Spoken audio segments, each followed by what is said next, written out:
Hello 8th class, welcome to YouTube channel. बेटा आज हम हिंदी रीडर का लेसन नंबर 10 पढ़ेंगे जिसका नाम है अपराजिता। इसमें एक ऐसे व्यक्ति की कहानी, मतलब एक ऐसे लेखिका की कहानी है जो पैरों से या नीचे पूरा धड़ उनका अपाहिज होता है, फिर भी वो जीवन में बहुत कुछ हासिल करती हैं और वो कभी भी हार नहीं मानती है। तो आइए चैप्टर स्टार्ट करते हैं। कभी कभी अचानक ही विधाता हमें ऐसे विलक्षण व्यक्तित्व से मिला देता है जिसे देख स्वयं अपने जीवन की रिक्तता बहुत छोटे लगने लगती है। हमें तब लगता है कि भले ही उस अंतर्यामी ने हमें जीवन में कभी अकस्मात अकारण ही दंडित कर दिया हो, किंतु हमारे किसी अंग को हमसे विच्छिन्न कर हम उससे वंचित नहीं किया। फिर भी हम में से कौन ऐसा मानव है जो अपनी विपत्ति के कठिन क्षणों में विधाता को दोषी नहीं ठहराता। मैंने अभी पिछले ही महीने एक ऐसी अभिशप्त काया देखी है जिसे विधाता ने कठोरतम दंड दिया है, किंतु उसे वह नतमस्तक आनंदी मुद्रा में झेल रही है, विधाता को कोसकर नहीं। उसकी कोठी का अहाता एकदम हमारे बंगले से जुड़ा हुआ था। अपनी शानदार कोठी में उसे पहली बार कार से उतरते देखा तो आश्चर्य से देखती ही रह गई। कार का द्वार खुला, एक प्रोणा ने उतरकर पिछली सीट से एक व्हील चेयर निकालकर सामने रख दी और भीतर चली गई। दूसरे ही क्षण धीरे धीरे बिना सहारे के कार से एक युवती ने अपने निर्जीव निचले धड़ को बड़ी दक्षता से नीचे उतारा और बैसाखियों से ही व्हील चेयर तक पहुंच उसमें बैठ गई और बड़ी तटस्थता से उसे स्वयं चलाती कोठी के भीतर चली गई। मैं फिर नित्य नियत समय पर उसका यह विचित्र आवागमन देखती और आश्चर्यचकित रह जाती, ठीक जैसे कोई मशीन बटन खटखटाती अपना काम किए चली जा रही हो।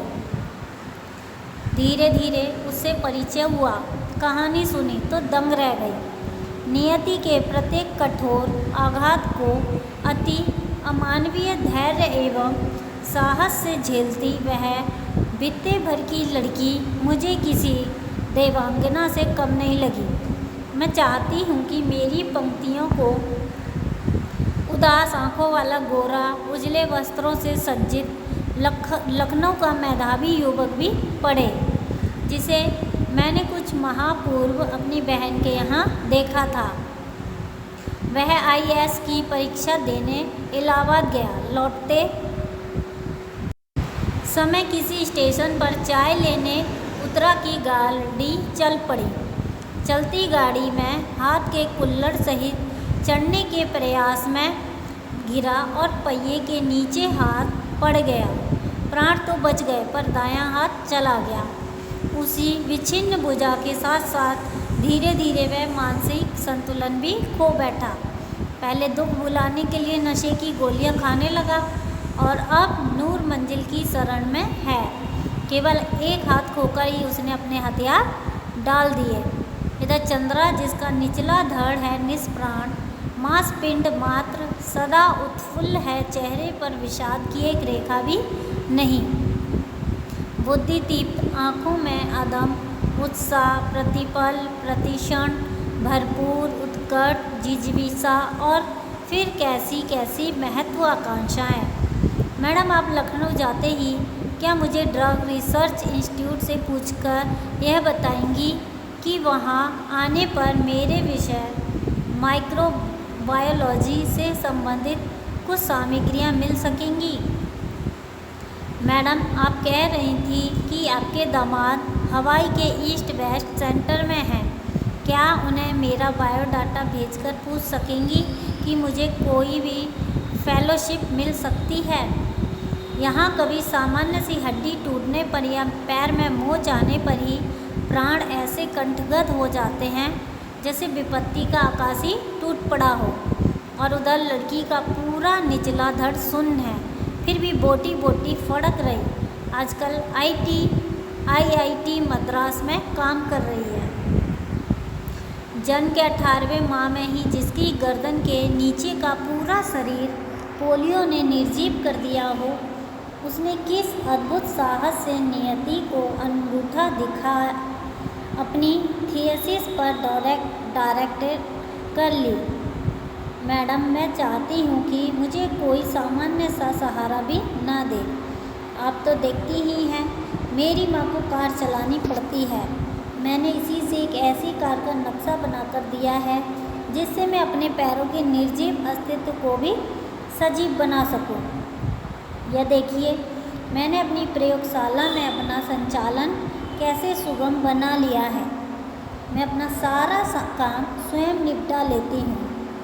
उसने मुझे तस्वीरें दिखाईं, समस्त सामग्री उसके हाथों की पहुँच तक ऐसी धरी कि निचला धड़ ऊपर उठाए बिना ही वह मनचाही सामग्री मेज पर से उतार सकती थी। किंतु आज की पटुता के पीछे है एक सुदीर्घ कठिन अभ्यास की यातनापद भूमिका। स्वयं डॉक्टर चंद्रा के प्रोफेसर के शब्दों में, हमने आज तक 2 व्यक्तियों द्वारा सम्मिलित रूप से नोबेल पुरस्कार पाने के विषय में ही सुना था, किंतु आज हम शायद पहली बार इस PhD के विषय में भी कह सकते हैं। देखा जाए तो यह डायरेक्ट भी संयुक्त रूप से मिलनी चाहिए। डॉक्टर चंद्रा और उनकी साहसी जननी श्रीमती सुब्रमण्यम को 25 वर्ष तक इस सहिष्णु महिला ने पुत्री के साथ साथ कैसी कठिन साधना की और इस साधना का सुखद अंत हुआ। 1976 में जब चंद्रा को डायरेक्ट मिली माइक्रोबायोलॉजी में, अपंग स्त्री पुरुषों के इस विषय में डायरेक्ट पाने वाली डॉक्टर चंद्रा प्रथम भारतीय हैं। जब इसे सामान्य ज्वर के चौथे दिन पक्षाघात हुआ तो गर्दन से नीचे इसका सर्वांग अचल हो गया। भयभीत होकर हमने इसे बड़े से बड़े डॉक्टर को दिखाया। सबने एक ही बात कही, आप पैसा व्यर्थ मत कीजिए। आपकी पुत्री जीवन भर केवल गर्दन ही लाभ पाएगी, संसार की कोई भी शक्ति से रोग मुक्त नहीं कर सकती। सहसा श्रीमती सुब्रमण्यम का कंठ अवरुद्ध हो गया। फिर भी धीमे स्वर में मुझे बताने लगी, मेरे गर्भ में फिर इसका भाई आ गया था। इसके भयानक अभिशाप के बावजूद मैंने कभी विधाता से ये नहीं कहा कि हे प्रभु इसे उठा लो, इसके जीवन से तो मौत भली है। मैं निरंतर इसके जीवन की भीख ही मांगती रही। केवल सिर हिलाकर यह इधर उधर देख सकती थी, न हाथों में गति थी न पैरों में। फिर भी मैंने आशा नहीं छोड़ी। एक आर्थ्रोपैटी सर्जन की बड़ी ख्याति सुनी थी, वहीं ले गई। 1 वर्ष तक कष्ट साध्य उपचार चला और एक दिन स्वयं ही इसके ऊपरी धड़ में गति आ गई। हाथ हिलने लगे, नन्ही उंगलियां मुझे बुलाने लगी। निर्जीव धड़ को मैंने सहारा देकर बिठाना सिखा दिया। 5 वर्ष की हुई तो मैं इसका स्कूल बनी। मेधावी पुत्री की विलक्षण बुद्धि ने मुझे फिर चमत्कृत कर दिया। सरस्वती स्वयं ही जैसे आकर जिब्रा में बैठ गई। बेंगलोर के प्रसिद्ध माउंट कार्मेल में उसे प्रवेश दिलाने के में मुझे कॉन्वेंट द्वार पर लगभग धरना ही देना पड़ा। नहीं मिसेस सुब्रमण्यम, मदन ने कहा, हमें आपसे पूरी सहानुभूति है, पर आप ही सोचिए आपकी पुत्री की व्हील चेयर लेकर पूरे क्लास में कौन घूमता फिरेगा। आप चिंता न करें मदन, मैं हमेशा उसके साथ रहूँगी और पूरी कक्षाओं में अपंग पुत्री की कुर्सी की परिक्रमा मैं स्वयं कराती। वे पीरियड दर पीरियड उसके पीछे खड़ी रहती। प्रत्येक परीक्षा में सर्वोच्च स्थान प्राप्त कर स्वर्ण पदक जीते।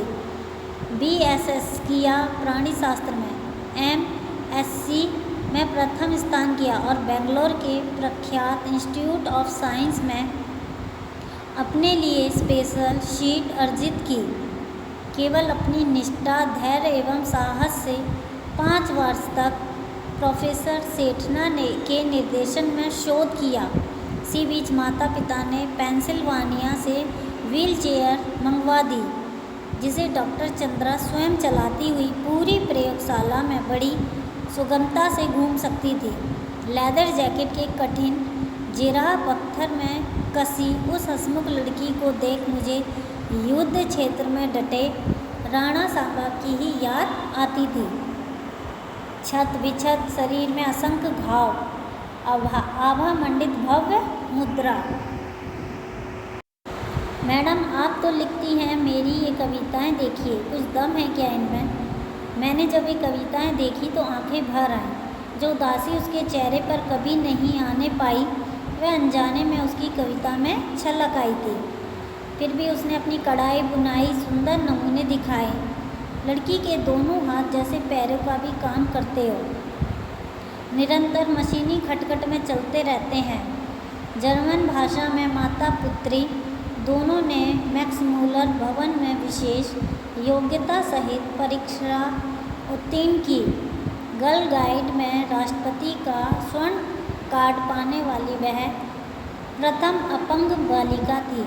यही नहीं, भारतीय एवं पाश्चात्य संगीत दोनों में उसकी समान रुचि है। अपने एल्बम को अपनी निर्जीव टांगों पर रखकर वह मुझे अपने चित्र दिखाने लगी। पुरस्कार ग्रहण करती डॉक्टर चंद्रा, प्रधानमंत्री के साथ मुस्कुराती खड़ी डॉक्टर चंद्रा, राष्ट्रपति को सलामी देती बालिका चंद्रा और व्हील चेयर में लेदर जैकेट में जकड़ी बैसाखियों का सहारा लेकर अपनी डायरेक्ट ग्रहण करती डॉक्टर चंद्रा।